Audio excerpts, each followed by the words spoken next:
the start of Eclipse, Bella and Jacob are friends because Edward has now proposed to Bella, which hurt Jacob a lot. And once again, as we get deeper into the film and the story, Jacob and Bella start to, reconnect again.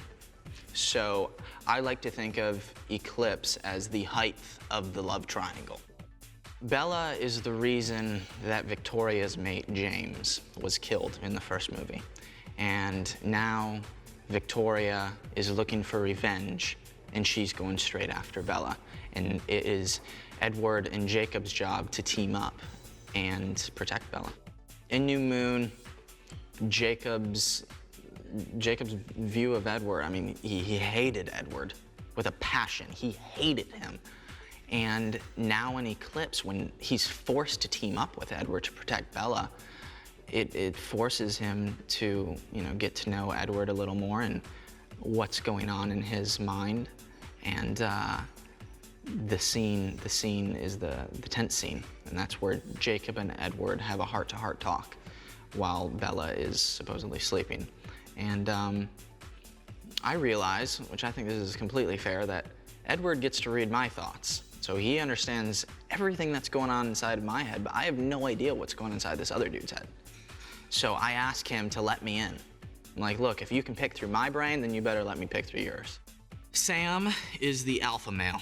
He's the head honcho. But what's funny is I explained this to Bella as well. Jacob turned down being alpha male.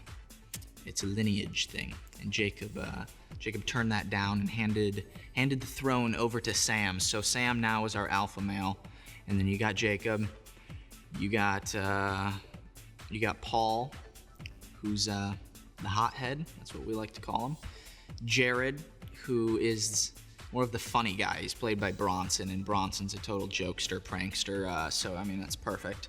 And then Embry and Quill, Jacob's best friends, who are always there for him, always like right by him. We have a new director, David Slade. I think it's awesome that us actors have the opportunity to work on the same story with the same actors and yet work with a different director and be able to mold to their different styles. It's very awesome for us. I'm so thankful we had that opportunity. But it's interesting, when you have a new director come on board, but the whole team behind or in front of the camera is the same. Considering we're at war, Victoria's looking for revenge. We got werewolves and vampires fully involved now. I think this film is definitely going to be darker.